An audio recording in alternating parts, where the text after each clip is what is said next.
Ok. Tá. Vamos lá, pessoal. Bom, hoje é o terceiro e acho que último dia, né, do workshop de Tech. E eu participei ontem, né, via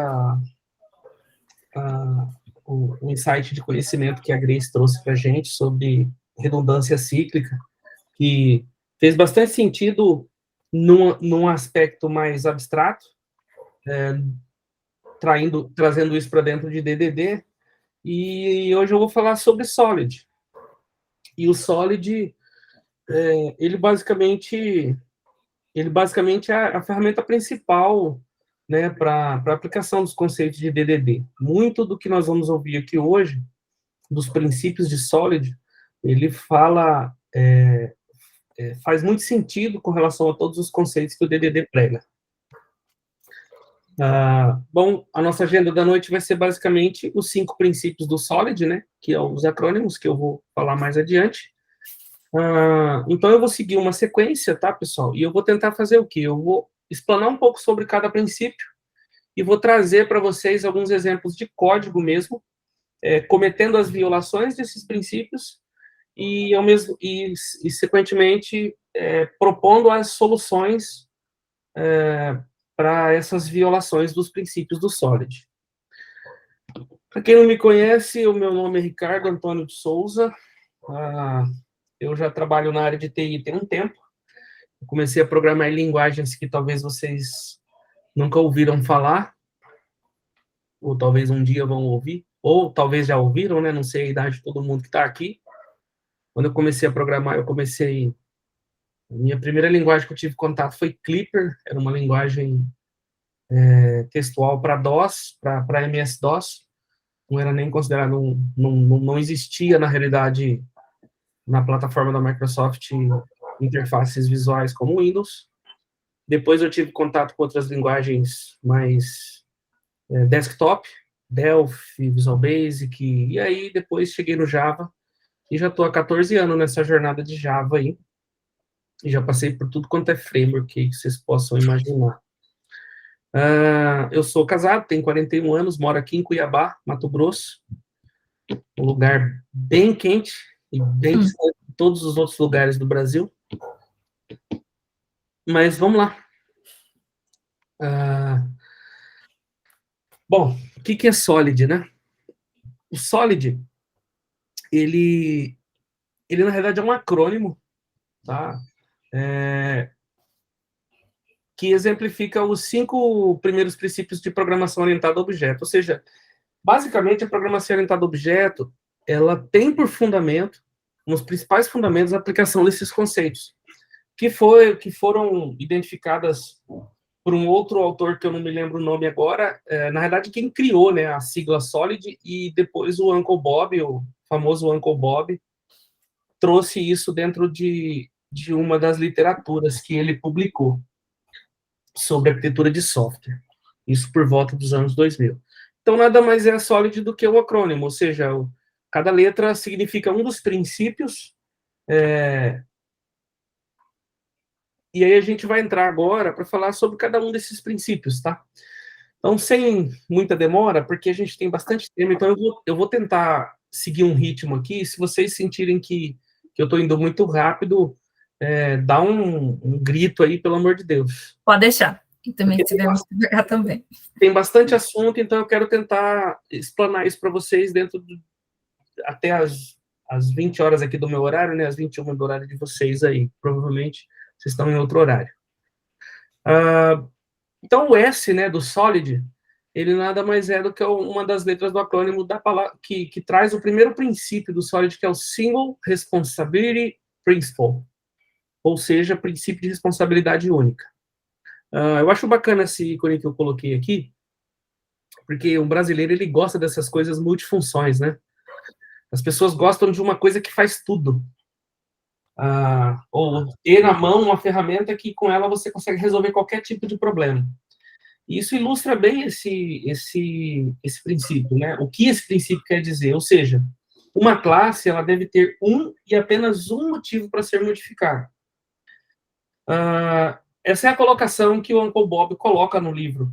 Só que ela traz uma certa confusão, assim, porque a gente para pensar, poxa, uma classe, ela só pode, ou seja, então uma classe ela nunca pode ser modificada, ou um método ele não pode ser modificado. Na realidade, não é exatamente isso que o princípio quer dizer. Ele quer dizer o seguinte, que ela só pode ser modificada dentro daquilo a que ela se refere. Então, olhando para esse canivete aqui, né, a gente tem 50 milhões de funcionalidades aqui. Se eu fosse mexer no meio disso aqui para tentar arrumar alguma coisa, ia ser um parto, porque, tipo, eu não sei, ou talvez eu tenha funcionalidades escondidas aqui dentro que eu nem sei que existam. E então é basicamente isso que o conceito ele tenta trazer, sabe? É bom às vezes você ter coisas que resolvam tudo e você ter na palma da mão, mas no que diz respeito a código, isso é como a gente costuma dizer, um tiro no pé, porque a médio e longo prazo isso depois pode trazer prejuízos e se não caracterizar o nosso software como uma ferramenta legada. E aí, o que eu vou fazer agora? Eu vou mostrar para vocês um exemplo da violação desse princípio, tá? Que é o princípio da responsabilidade simples. Eu vou...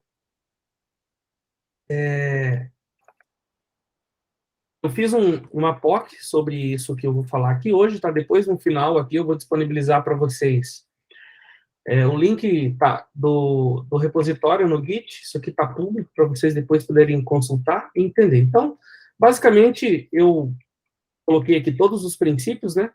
E codifiquei algumas violações e possíveis soluções para esse código. E sinto pelos devs C#, mas vocês vão entender bem o que eu estou querendo dizer aqui com relação ao que eu implementei. Então, vamos lá.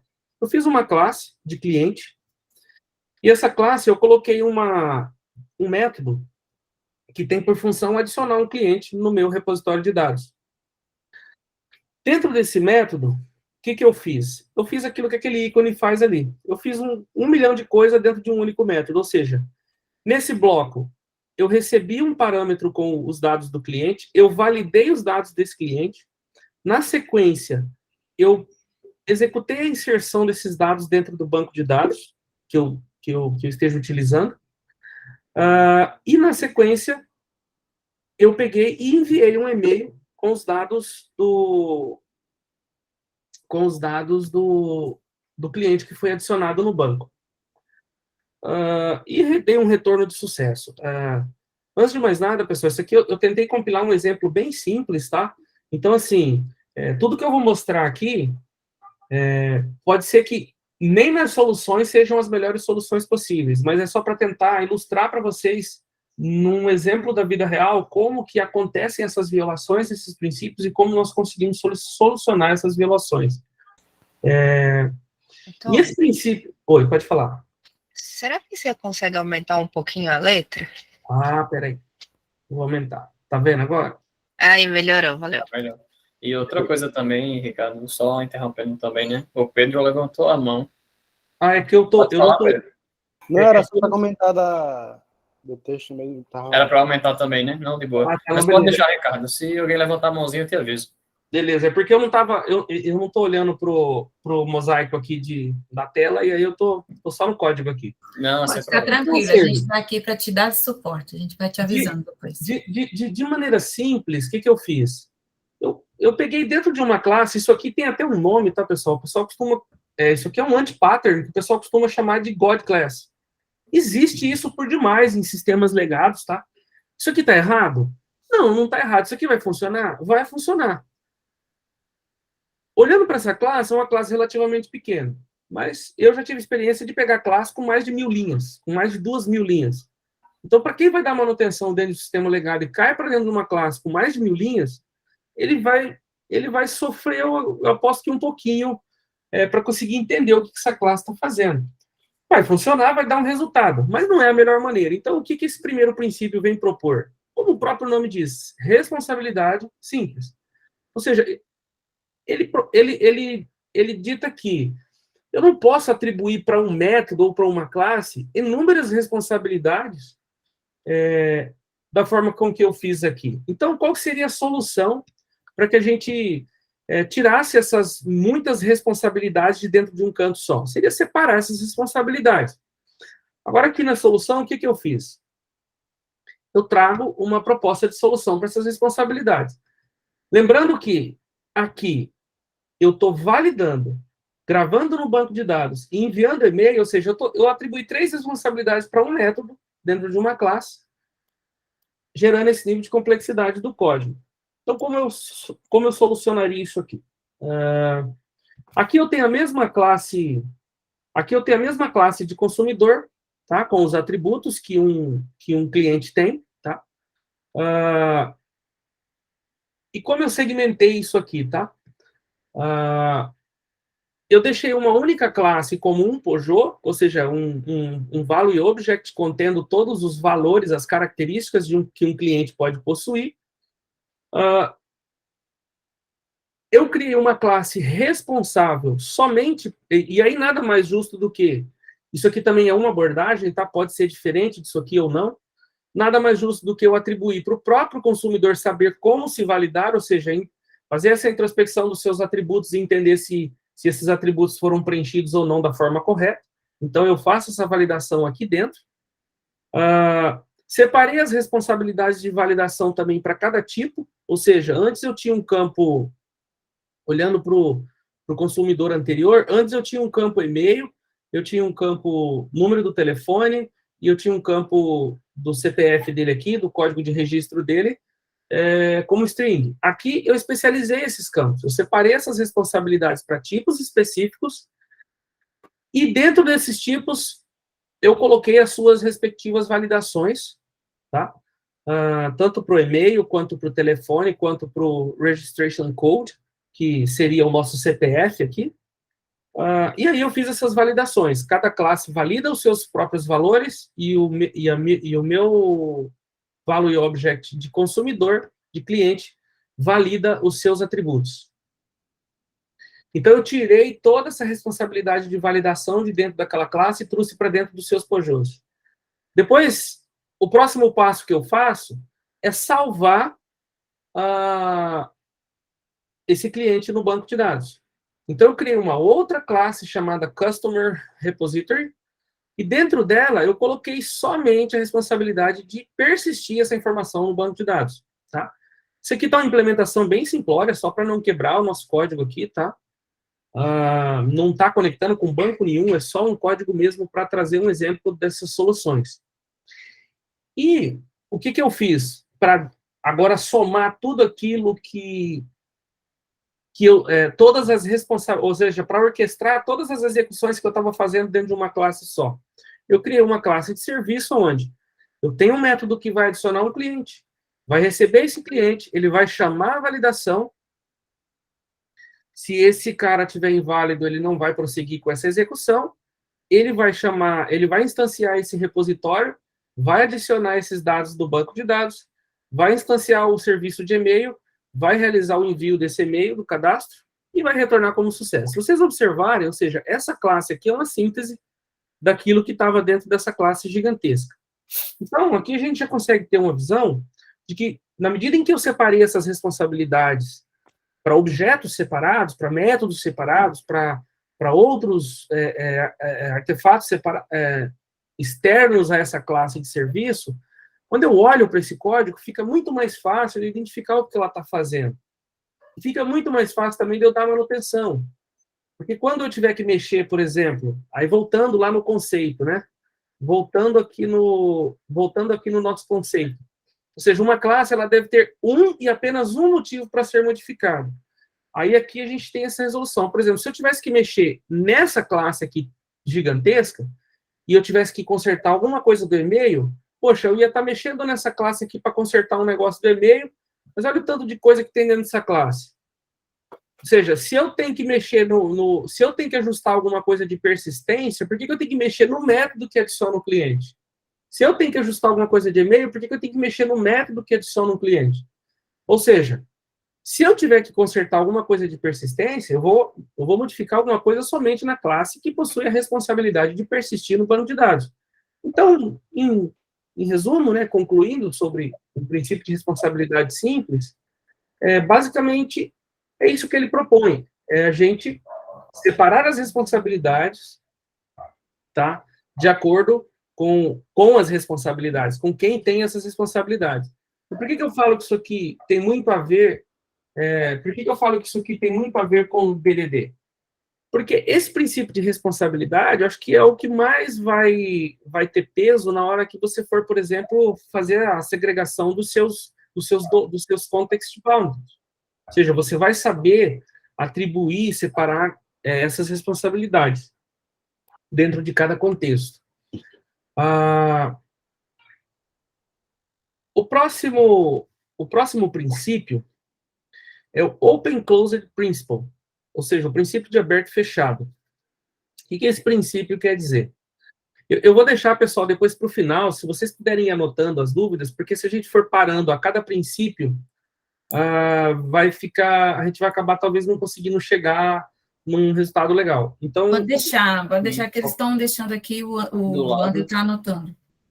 Só escrever do lado, pessoal, na caixinha de texto, e no final a gente lê todo mundo junto.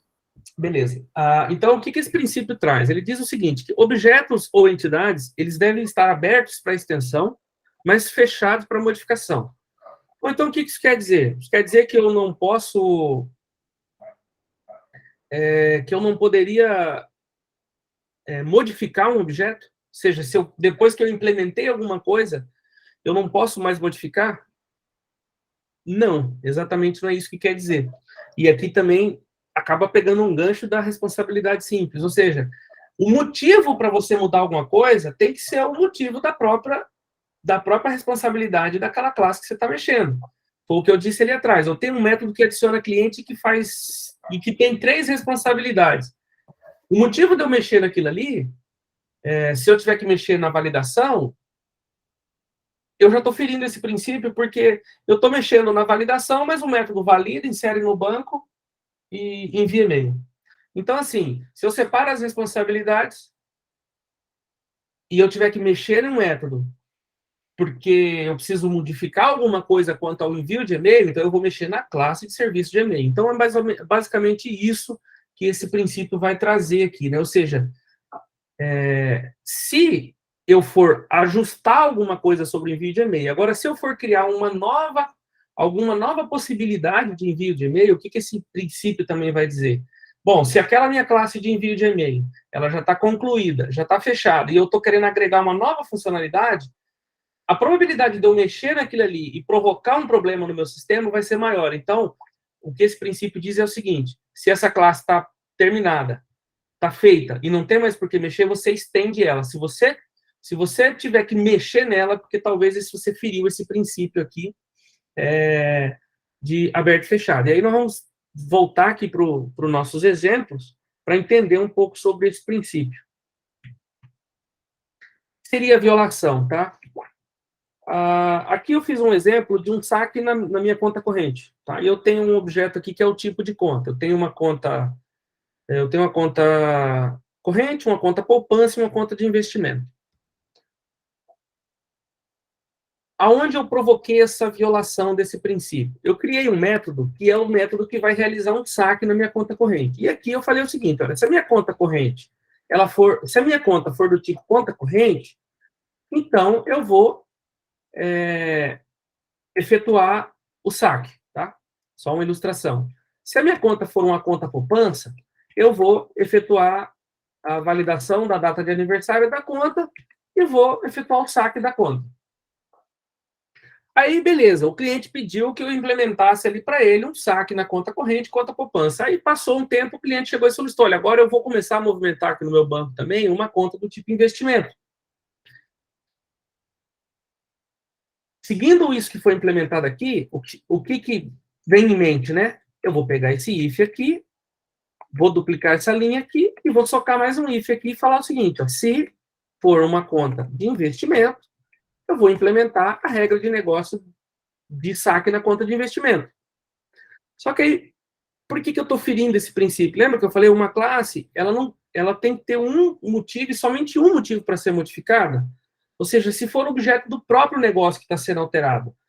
Ou seja, eu estou agregando uma funcionalidade ao método de saque que, por algum motivo, eu posso vir a quebrar toda essa funcionalidade de saque, de poupança. Digamos que aqui atrás tivesse uma série de validações que eu tivesse que mexer nelas para atender esse saque de conta de investimento, e aí eu iria quebrar a funcionalidade, talvez, do saque da conta poupança ou do saque da conta corrente.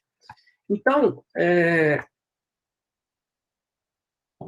o que esse princípio de aberto e fechado traz, né, como proposta de solução para essa questão aqui? Ou seja,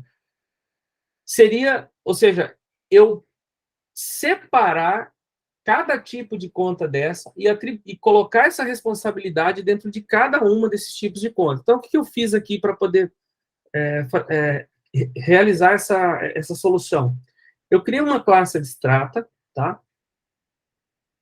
Possui um método sacar, um método abstrato, que tem um valor e a conta a qual eu quero realizar o saque. E aí vocês percebem que para cada tipo de conta, eu criei uma classe. Eu criei uma classe para fazer o saque na conta poupança, eu criei uma classe para fazer o saque na conta investimento e uma classe para fazer o saque na conta corrente. Ou seja, onde eu estou aplicando aqui o princípio de que eu fechei? Ou seja, se eu implementei a conta poupança aqui, se eu tiver que criar posteriormente a conta investimento, eu tenho a garantia de que isso aqui eu não vou mexer absolutamente nada. Isso aqui está fechado e o que está tratado aqui dentro está tratado. Aí eu vou lá e implemento separadamente, estendendo esse cara aqui. E com isso, eu cumpro esse princípio de que eu não vou mais mexer na implementação do meu saque de conta poupança. E nem no meu saque de conta corrente. E, posteriormente, novos outros tipos de contas que forem surgindo, eu vou criando outros tipos de contas e estendendo essa classe. Vocês vão perceber também, no decorrer de cada princípio desse, que à medida que a gente chegar ali, basicamente, no último princípio, todos eles meio que se completam, assim, sabe? Quando você ouve falar só do princípio de aberto e fechado, não faz muito sentido. Mas quando a gente vai evoluindo para os princípios, você vai começando a entender o sentido que isso faz.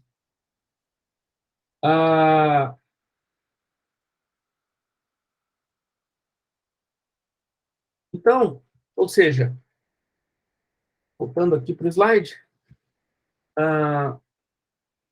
a ideia desse princípio é essa, né? Uma classe, ela tem que estar aberta para extensão, mas fechada para modificação. E aí eu volto a abrir um parênteses sobre a questão da modificação. Se ela modificar, tem que ser pelo motivo da sua própria regra de negócio ter modificado. Se o saque da conta poupança tiver que modificar, é porque a regra de negócio do saque da conta poupança mudou. E não porque eu quis acrescentar um puxadinho ali dentro. Esse princípio aqui é bem... Assim, ele é muito ferido hoje nas empresas de tecnologia, sabe? É um puxadinho, ou todo mundo conhece por um workaround, ou uma gambiarra. Isso aqui é uma das coisas que mais acontece em código que fere esse princípio de aberto e fechado. E é o que mais gera bug em produção depois, quando você não tem uma boa rotina de teste unitário, ou de testes em geral. Agora, indo para o próximo princípio, esse princípio aqui é Liskov Substitution Principle, que é o princípio de substituição de Liskov. Liskov é o sobrenome de uma mulher, uma americana, uma das primeiras a graduarem, acho que doutorado em alguma coisa em tecnologia nos Estados Unidos, não lembro muito bem sobre a história dela. Ela traz mais ou menos o seguinte, né? Na realidade, a citação dela ela é um pouco complexa, eu nem quis colar aqui, porque eu achei muito complexo para explicar para vocês. Então, eu coloquei mais ou menos o que é o significado desse princípio, que é o quê? Uma classe derivada, ou seja, uma subclasse, ela deve ser substituível por sua classe base, ou seja, sua superclasse. Uma das coisas que a Barbara Liskov ela cita, né, é o seguinte. Ela cita o exemplo de um pato. Se um pato ele pode voar, ele pode nadar, tá? Mas ele precisa de uma pilha para nadar, então, e você está estendendo esse pato de um pato vivo, então, provavelmente você tem um problema de abstração, de herança nos seus objetos. Porque nem tudo que parece semelhante ao outro é exatamente a mesma coisa. Então, ele é um conceito um bocado complexo, mas ele é muito ferido.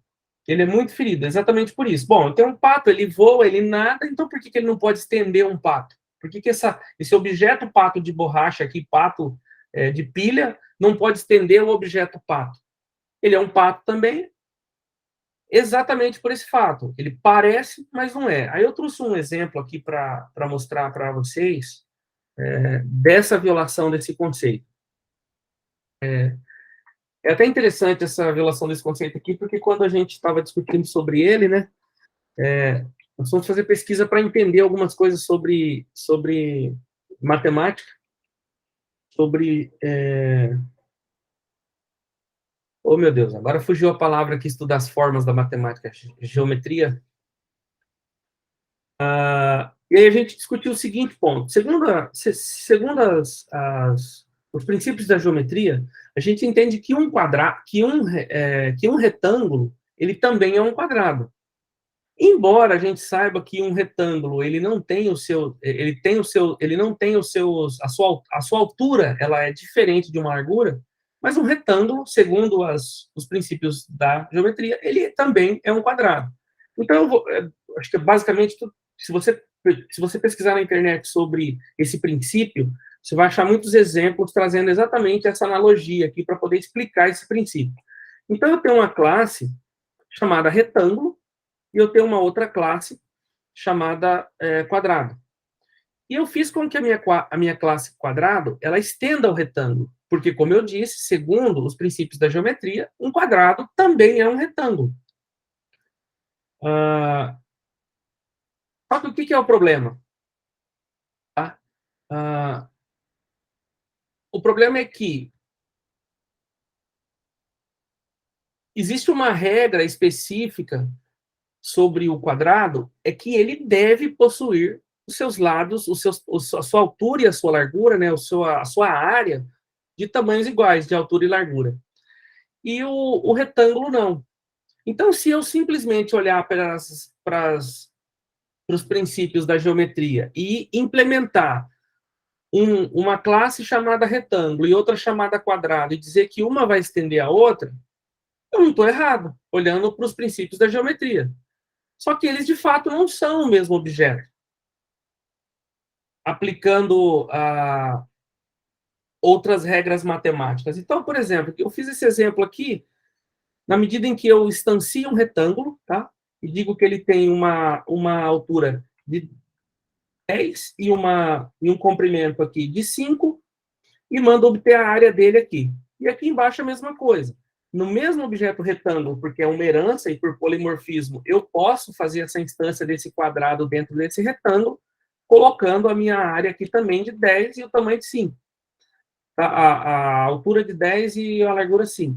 Só que quando eu mando rodar isso aqui, vocês vão observar nesse método que faz o cálculo da área,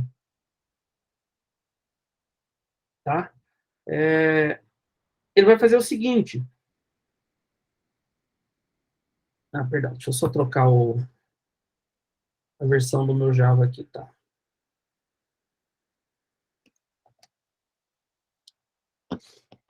Eu tinha feito isso aqui no outro computador, pessoal, da empresa. Isso eu estou fazendo no meu.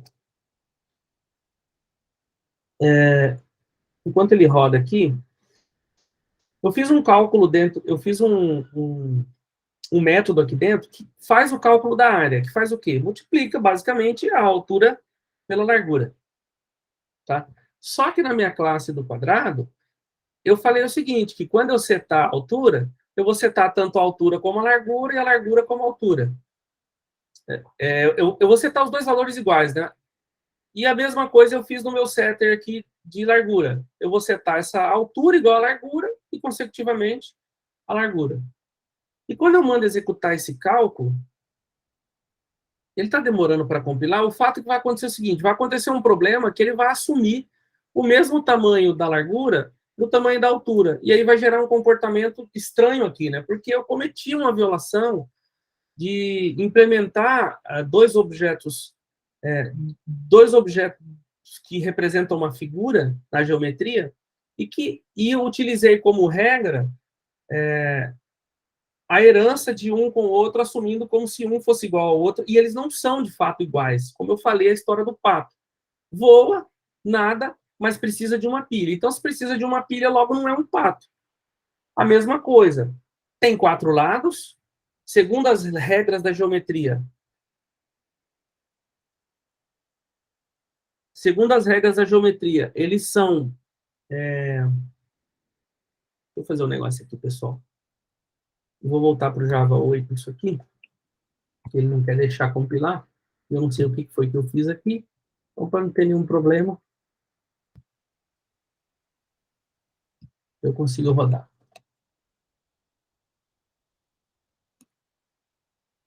Então, como que eu soluciono isso aqui? Ó? Gente, esse princípio ele é complexo, mas o exercício desse princípio aqui, da solução desse princípio... Ué. Esse cara não quer deixar.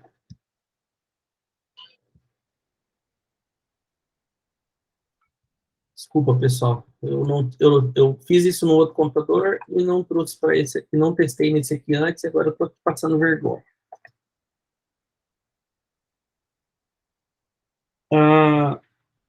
Quem sabe faz ao vivo, Antônio, é assim mesmo. Então, o que acontece, tá? Nada como dia a dia. Esse princípio aqui, ele é bastante importante, ele é complexo, mas ele é bastante importante, tá? Por exemplo, o que aconteceu aqui? Ó? Agora eu consegui rodar. O primeiro retângulo, ele calculou 50 de área. Ok, 10 vezes 5, 50. Aqui, olhando para os valores que eu passei aqui no construtor, ele deveria dar 50 também, só que ele deu 25. Por quê?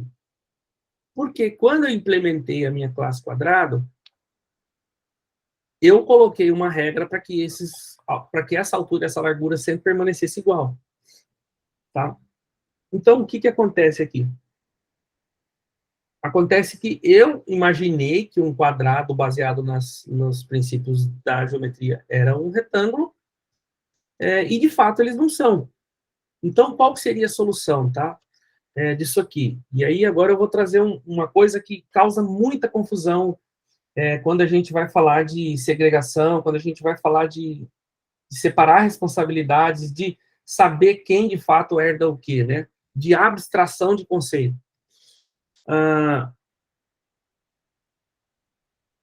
A questão que faltava aqui era eu encontrar, entre o quadrado e o retângulo, uma figura que, segundo as regras da geometria, não ferisse esse princípio de que o quadrado precisa ter lados iguais. E essa figura, ela seria um paralelogramo. O paralelogramo, ele é o ponto de ligação entre um quadrado e um retângulo. Então, por que eu falo que esse princípio é muito importante? O exercício dele, não só para esse exemplo que eu trouxe aqui de quadrados e retângulos, ou para outras coisas, ele é interessante na hora de você arquitetar seu software. Porque você construir as heranças da forma correta vai fazer com que você não fira esses princípios aqui e vai fazer com que os seus objetos ele tenham atributos que realmente pertençam a eles, tá? É igual, por exemplo, eu estender o cachorro do gato, sabe? Isso não faz sentido, é a mesma coisa, ou seja, eu tenho que estender coisas que elas têm elos e pontos em comum em relação. Então, aqui eu estou olhando aqui, por exemplo, o paralelogramo, ele é um cara que tem altura, que tem largura, e que não tem nenhuma regra específica dizendo que essa altura e essa largura tem que ter o mesmo tamanho. Então, ele é o meu ponto de ligação. Aí eu tenho, sim, um retângulo que herda esse paralelogramo, e eu tenho um quadrado que também herda esse paralelogramo, e aqui eu aplico a regra de que esses valores devem ser iguais.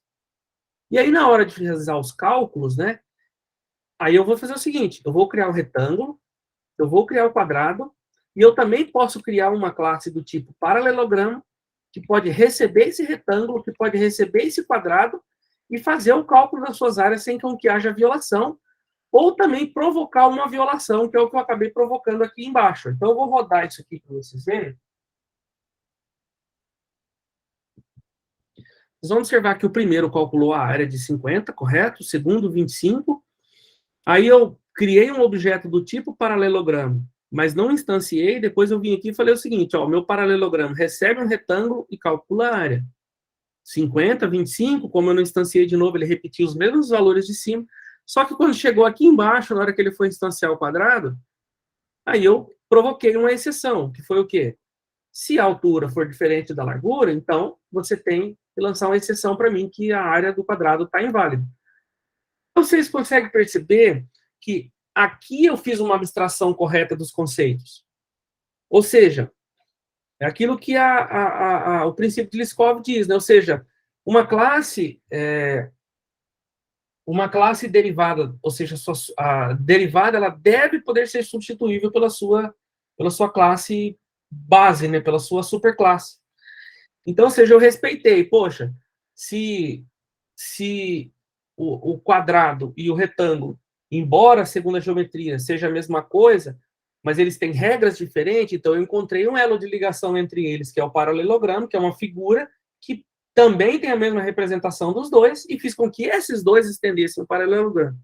Então isso aqui é muito bacana para você, na hora de compor seu software, saber abstrair conceitos. Esse princípio, ele está diretamente relacionado ao exercício de abstração, ou seja, saber como abstrair conceitos e como produzir essas heranças dentro do seu elenco de classes.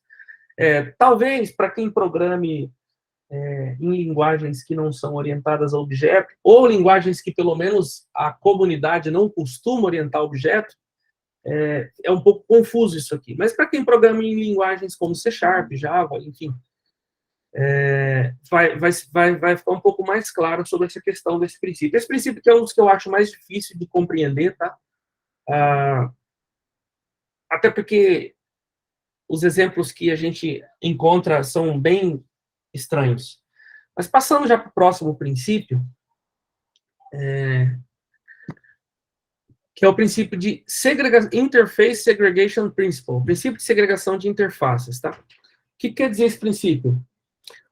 Classes não devem ser forçadas a depender de métodos que não usam. E eu acho bacana essa ilustração desses adaptadorzinhos, acho que vocês já devem ter, em algum momento, comprado algum desses adaptadores de carregadores que vêm com vários tipos de plug, USB, não sei o quê, USB Type-C, e no final das contas, é muito prático, é muito legal, né?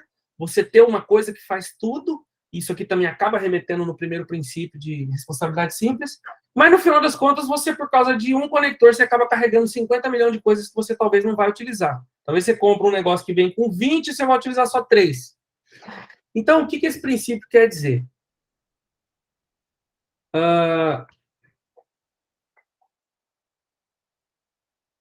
Eu trouxe aqui um exemplo de violação dele, né, do princípio de segregação de interface. Como que eu implementei aqui? É um pouco semelhante àquele primeiro que eu havia implementado lá. Tá? Eu tenho uma classe aqui, que é uma classe de serviço. E essa classe de serviço, de produto, ela está implementando uma interface de persistência. E essa interface, eu coloquei aqui dentro um método que valida, que salva e que envia e-mail. Não estranho, parece que... Parece não, eu violei o princípio aqui de responsabilidade simples, mas para mostrar como eu posso também segregar isso aqui em interfaces, que foi uma solução que eu não apliquei lá no primeiro princípio. Então, assim, por isso que eu disse que um princípio, no desenrolar, um princípio ia acabar complementando o outro, tá? Então, essa classe produto, vamos pegar aqui o cliente para olhar primeiro, né? Eu tenho uma classe cliente, eu tenho um método que valida, que salva e que envia e-mail. Quando eu penso num cliente, faz sentido eu adicionar um cliente no banco de dados, né? Validar os dados dele e enviar um e-mail, tá? Só que quando eu for implementar, por exemplo, um produto e for utilizar essa mesma interface aqui para poder fazer a implementação do produto, poxa, validar o produto faz sentido. Salvar o produto faz todo sentido. Agora, enviar um e-mail no cadastro do produto talvez não faça sentido. Então, você começa a perceber que eu obriguei a classe Produto Service a implementar um método que ela não vai utilizar. Porque uma vez que você implementa uma classe, você é obrigado, uma vez que você usa, né, o implement de uma interface, você é obrigado a implementar os métodos dessa interface. E aí, o que eu vou ter que fazer aqui se eu não tiver que enviar e-mail? Deixar um método vazio criando essa classe aqui para ficar sujando a minha classe. O que fere, né, o que fere vários outros princípios de várias outras metodologias, né, como Clean Code, etc. e tal. Então, o que é a ideia aqui, né? Eu violei o princípio, ou seja, violei mais do que um princípio, mas o principal aqui é isso, é eu forçar uma classe a implementar um método que não faz sentido para ela. E aí, como que eu soluciono isso aqui, né? Ou seja, como o próprio nome diz, né? Segregar as interfaces. Eu não preciso ter uma interface. É muito melhor eu ter várias interfaces do que ter uma que faz tudo. E aí, como que eu solucionei essa violação? Bom, no primeiro, eu vou dar uma fechada aqui nessas classes, pessoal. Pessoal, e eu estou esquecendo de dar zoom aqui no código aqui para vocês, pessoal. Me perdoa, viu? É porque o meu zoom ele não fica salvo. Aí, a hora que eu abro de novo, a minha fonte está ficando pequena. Eu vou lembrar. O que eu fiz aqui, ó?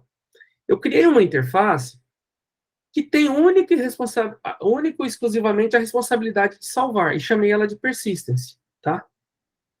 E disse que ela vai persistir um tipo genérico qualquer de quem implementar ela. Eu criei uma segunda interface, que é um e-mail sender, que é um enviador de e-mail. Ela tem a única e exclusiva responsabilidade de enviar e-mail. E assim, sucessivamente, uma que tem a única responsabilidade de validar.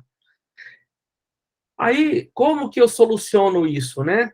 Quando eu for implementar o meu cliente service aqui, ó, e eu disser o seguinte, bom, o meu cliente service, ele precisa validar, ele precisa salvar e ele precisa enviar e-mail. Então, eu vou dizer o seguinte, eu vou implementar quem? Um validator, um persistence e um e-mail sender. Aí eu vou vir nesse cara e vou implementar esses 3 métodos, cada um de uma interface.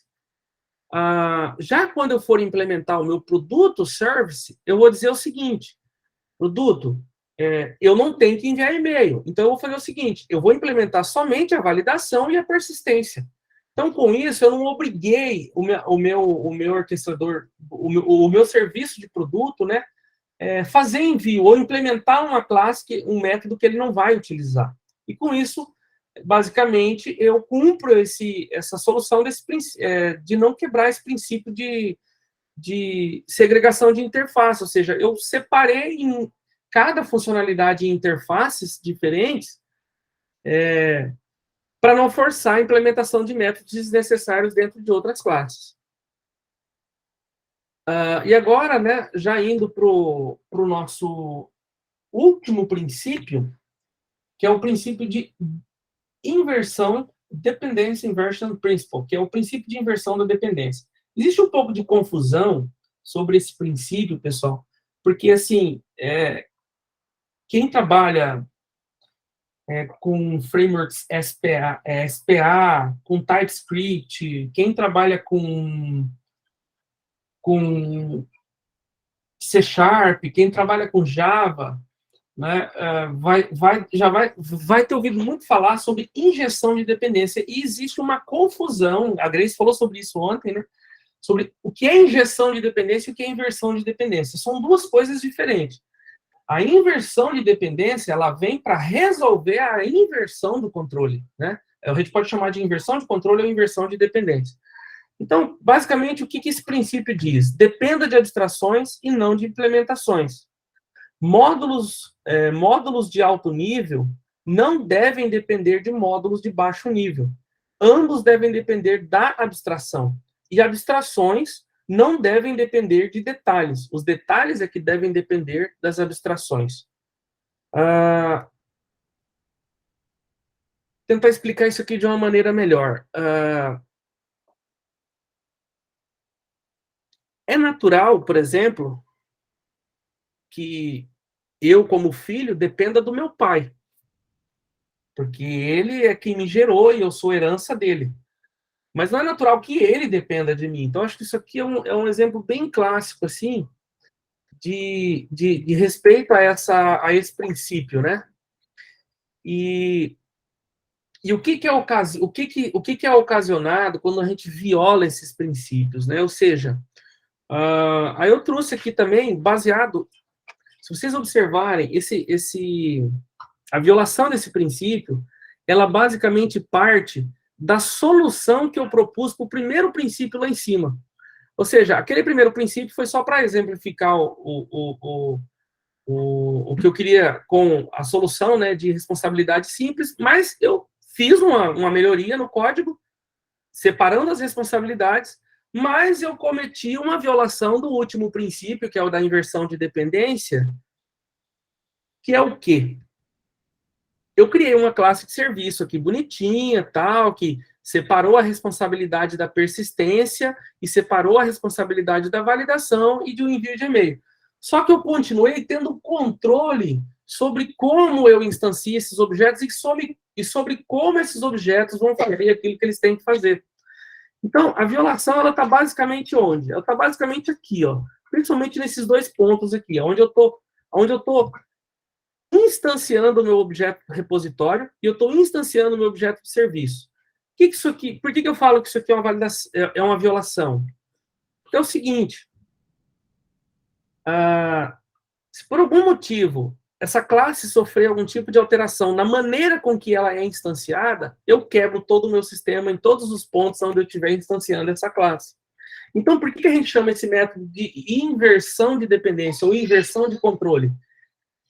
Aqui eu estou tendo controle sobre como eu vou instanciar essas classes. E eu estou fazendo com que uma classe, ou seja, eu estou violando esse ponto. Eu estou fazendo com que uma classe, ela está dependendo de implementação e não de abstração dessas implementações. É bem nesse ponto que eu estou violando. E eu estou fazendo também que um módulo de baixo nível, invertidamente, dependa do módulo de alto nível. Então, essa classe, ela não deveria saber como ela tem que fazer isso aqui. E aí, como que eu faço para poder inverter esse controle, né? Agora aqui, basicamente, a gente vai aplicar quase que todos os outros princípios. A gente vai segregar a interface, a gente vai aplicar o princípio de responsabilidades mais ainda, a gente vai fazer o princípio de aberto e fechado e substituição de Liskov, que, ou seja, fazendo com que as coisas herdem de quem elas de fato devem herdar. Então, como que eu fiz aqui para resolver esse problema? Ou seja, para que essa classe aqui não conhecesse como ela deveria instanciar esse cara. Então, eu vou começar por ela. Eu tenho aqui o meu Customer Service, tá? Aquele método add customer, vocês vão observar que ele ganhou, ele passou a não ter mais o código que instanciava uma referência do meu repositório e nem do meu e-mail. Ele passou, na realidade, a ter o quê? Um construtor que recebe um repositório e um e-mail sender, tá?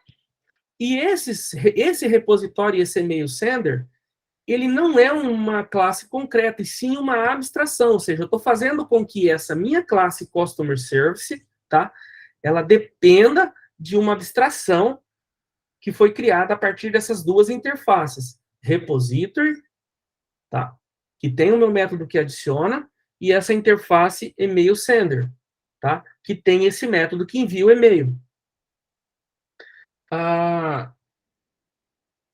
Beleza.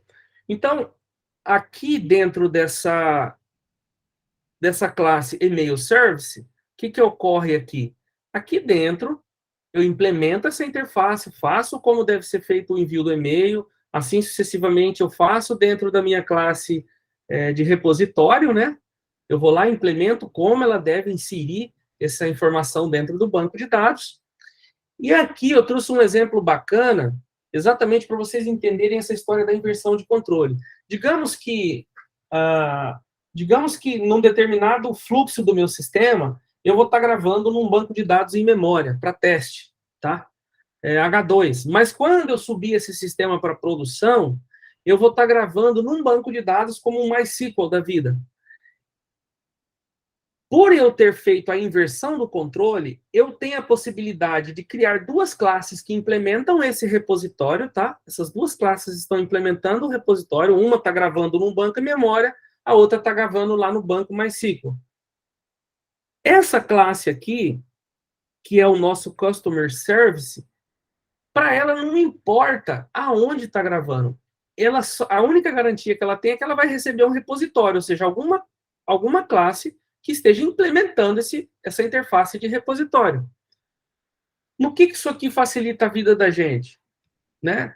Amanhã ou depois, eu passo a ter que gravar um cara também no banco Oracle.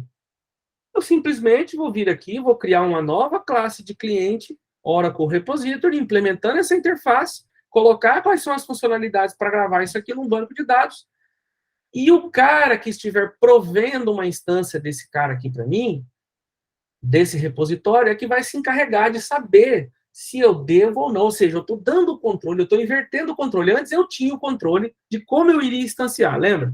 Antes eu tinha esse controle, aí eu instanciava diretamente aqui o Customer Repository. Agora não, agora eu inverti esse controle. Eu passei a receber uma instância e um cara acima dessas classes, que vai estar orquestrando isso aqui, se a gente estiver falando de C#, o C# vai ter um cara acima que é responsável por gerenciar, agora sim, a injeção de dependência, ou seja, o injetor, aquele cara que vai fazer a injeção, ele é o cara que vai ter um controle sobre como instanciar esses caras. Isso pode ser default, ou isso pode ser a partir de uma configuração, isso pode ser a partir de algum parâmetro que o sistema vai receber para ele saber que naquele momento ele precisa gravar nesse ou naquele banco. A mesma coisa pode acontecer para o e-mail. Eu preciso de um e-mail sender. Pode ser que um cliente queira enviar por um SMTP da Google e o outro queira enviar para um SMTP, sei lá, do UOL. E cada um tem uma implementação diferente. Eu posso ter implementações de envio de e-mail diferentes para cada provedor de e-mail. E esse cara aqui não conhece os aspectos de como isso vai ser implementado. Porque eu tirei o controle daqui e dei o controle para outro cara ser responsável por isso para mim. E a grande sacada desse princípio, né, ou seja, agora aqui vocês vendo eu já aplicando, além de simplificar o processo, a grande sacada desse princípio é facilitar algo que hoje ainda não é muito presente, mas um bocado das empresas hoje já trabalham com a implementação de testes, é exatamente a escrita de testes unitários. Ou seja, eu consigo, a partir dessas abstrações aqui que eu fiz, invertendo o controle, mocar informações e reproduzir testes. Eu não vou entrar nos detalhes de testes, mas, basicamente, pessoal, eu sei que foi bastante corrido aqui o que eu tentei explicar, tá? Eu posso ter comido bola aqui em alguma coisa, ter esquecido alguma coisa, mas, basicamente, esses 5 princípios, eu recomendo, é claro, que vocês não fiquem com isso aqui, que vocês estudem, porque, assim, para quem programa em linguagens orientadas a objeto, esses 5 princípios, eles são fundamentos das linguagens orientadas a objetos, e eles vão estar sempre presentes, seja na aplicação de DDD, seja na aplicação de um clean code, seja na aplicação de um padrão arquitetural como um hexagonal architecture, enfim, para qualquer tipo de padrão arquitetural que vocês forem adotar, isso aqui vai estar presente dentro desse paradigma de linguagens orientadas a objeto, tá? Então, pessoal, eu agradeço a atenção. Cara, você agora vai responder as perguntas da galera. Tem um monte de perguntinha aqui para você. Sim. Eu estava entrando aqui. Eu agradeço. Fala aí, Wandel. E, assim, como são conceitos complexos, e como eu tentei fazer isso aqui dentro de 1 hora, tá? Exatamente, agora são 20 horas para mim aqui, né? Para vocês 21. É difícil tentar compilar um assunto muito complexo dentro de um período de tão pouco tempo assim, né? Eu venho estudando Solid há anos, para vocês terem ideia. Então, assim, eu quero agora deixar um espaço aberto para questionamentos, para ideias, para alguns, para que vocês complementem alguma coisa que eu talvez tenha esquecido, enfim, ou para que vocês também tirem dúvida de alguma coisa que eu deixei no ar aí sem explicar. Bacana. O David tinha feito uma pergunta, mas eu acredito que o Wagner deve ter respondido embaixo. Mas o que o David falou foi basicamente se o método invalid isInvalid chama o método isInvalid. Isso não cairia no tema da aula de ontem sobre dependência cíclica? Não, porque é o seguinte, deixa eu voltar aqui no código. Vamos lá. O que eu fiz aqui, tá? O telefone, eu especializei numa classe.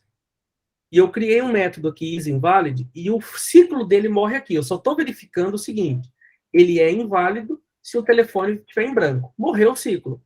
Dentro da classe do cliente, eu chamei o campo telefone e chamei o método isInvalid dele. Mas o ciclo morre lá dentro.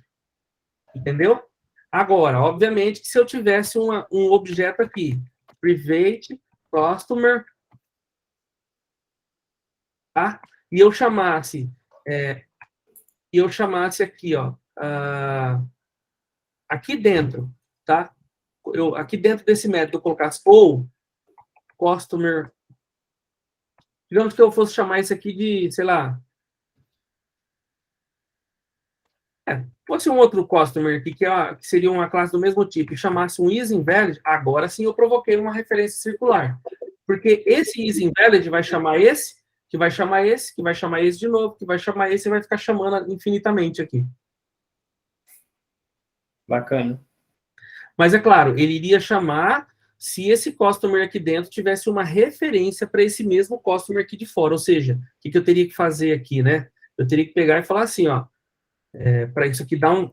Vou até mostrar para vocês. Se eu pegar aqui customer.set customer e colocar eu mesmo, agora aqui eu provoquei a minha referência circular. Se eu mandar rodar isso aqui, ele vai ficar eternamente aqui e vai travar.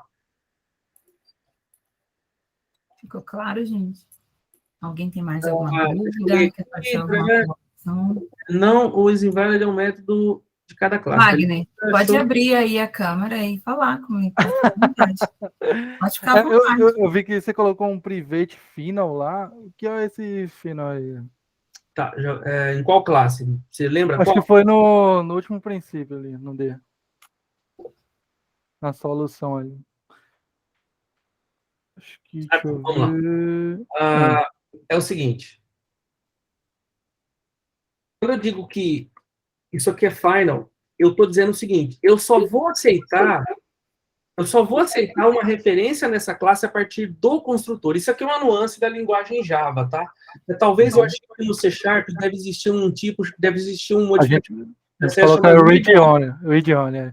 E também a gente só chama a interface lá, a gente não costuma chamar o repositório assim de cara, não. Não, mas aqui é uma interface. Aí é a interface?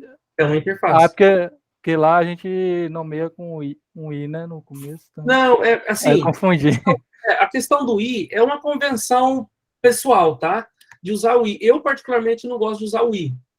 Até porque a gente tem essa distinção bem clara do que é interface e o que não é pelas ferramentas de IDE que a gente usa. Mas é uma questão de gosto pessoal isso aqui, tá? Não existe um... Não, beleza. O que acontece quando eu coloco final? É um descritor, é um modificador de acesso que eu estou dizendo o seguinte, esse objeto, uma vez que ele recebeu uma referência, ele não pode ser instanciado alguma coisa dentro dele de forma nenhuma, ou seja, ele é final, é uma referência final daquele objeto, ele não pode ter mais outro. Por exemplo, se eu pegar aqui dentro desse método e tentar colocar aqui, se eu tentar pegar aqui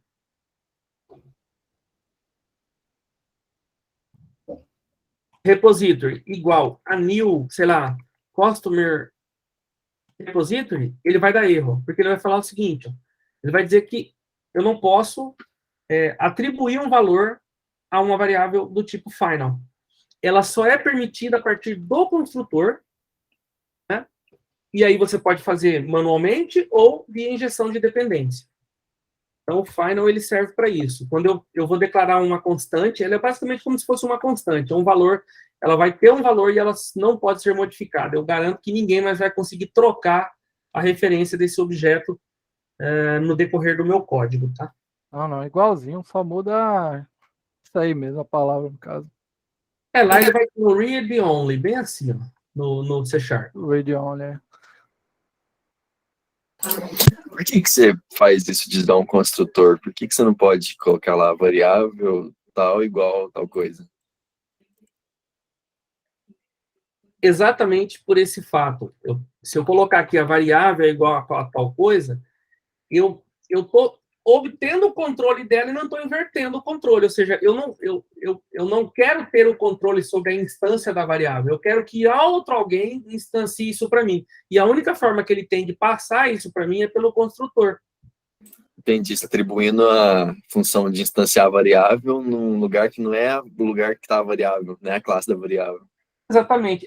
Porque quando a gente fala em inverter o controle, é o controle sobre a criação de objetos, tá? Ou seja, eu estou criando objetos e eu estou com o controle de como criar esses objetos. Quando eu falo de inversão de dependência, ou seja, eu dependo desse objeto, mas não sou eu que vou ter controle sobre a injeção desse cara. Aí, quando você vai para a utilização de frameworks como Quarkus, ou como CDI, ou como Spring, ou até mesmo o próprio C#, o C# também faz um processo de injeção de dependência. Ele identifica que naquele ponto ali você está declarando uma interface e ele identifica que ele precisa injetar ela a partir do construtor ou do método setter. Aqui eu não coloquei porque eu não quis entrar no mérito, mas existe uma anotação chamada auto-wired que vai dizer o seguinte, ó, porque aqui eu não estou importando nenhuma dependência do Spring, tá? Essa anotação, quando o Spring estiver rodando em tempo de execução, ele vai entender que é para ele injetar isso aqui. O C# eu não sei como é que funciona, se ele identifica propriamente, ou se ele tem algum decorator assim. Eu sei que no Hibernate, pro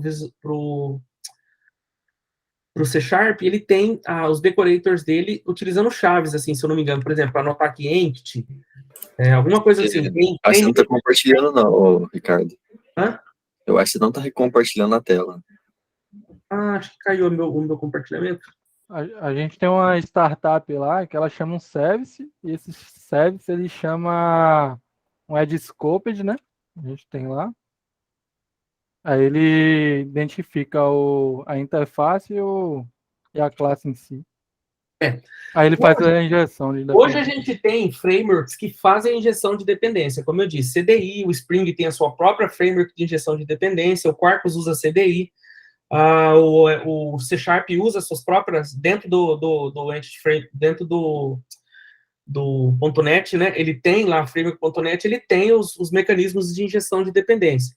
Existe um design pattern que resolveria isso aqui, que é o Factory, tá? É um design pattern criacional, que você poderia ter uma classe responsável só por gerar essas instâncias e injetar e obter essas instâncias para você. Então, ou seja, aqui no construtor, eu deveria chamar um carinha, sei lá, um object factory, não sei, né? Tô só dando um exemplo para vocês, tá? É um object factory e fazer assim, create e passar a referência do que eu quero que crie. E ele se virar e lá encontrar uma instância desse cara e instanciar para mim. Hoje as frameworks já trazem dentro dos seus ecossistemas mecanismos para injeção de dependência. Tá? E isso aqui é muito importante, porque sem isso aqui você não consegue mocar testes, você não consegue fazer testes unitários. Porque num cenário de produção, de sistema em produção, você vai estar recebendo instâncias que vão estar conectadas com bancos de verdade, com servidores de e-mail de verdade. Mas dentro de um cenário de testes, você vai estar mocando essas coisas. E a única maneira com que você tem, a partir das frameworks de mock, é exatamente utilizando a inversão de controle. E a inversão de controle, além de deixar seu código mais simples, faz com que você não dependa de classe, você dependa de abstração. Ou seja, para quem entende bem orientação a objeto, a gente sabe que a interface é um contrato, que a gente sabe que vai ser implementado. Tá? Então, você pensa assim, ó, imagina assim, se você vai no McDonald's, você passa lá no drive-thru, você tem aquela bodega daquela janelinha. E você só pode pedir as coisas que estão no cardápio. É como se aquele ali fosse a sua interface. Os métodos que tem é o quê? Me dá esse ou esse ou esse lanche. Acabou. Se você tivesse acesso a como isso é feito lá dentro, você ia querer dizer, não, eu quero que coloque mais tomate nesse lanche, eu quero que faça mais isso desse jeito. Ou seja, eu estou invertendo. Esse é um exemplo de inversão de controle. Eu não tenho controle sobre como as coisas são feitas lá. Eu só tenho uma interface que me diz assim, ó, me dá o lanche e tal. Acabou. Caramba, foda. Abriu a mente. Abriu a mente, né? Bom, gente, assim, vamos só encerrar a apresentação, eu vou encerrar a gravação, tá? E aí, quem quiser bater mais um papo com o Antônio, não sei se ele está com tempo disponível, mas ele mesmo aí. O Diogo Eu tinha só- levantado a mão também. É só a gente fazer as informações finais e vocês ficam conversando. Deixa só eu finalizar aqui, gente, a gravação. Eu vou dar um stop aqui também, se eu precisar apresentar de novo, eu mostro.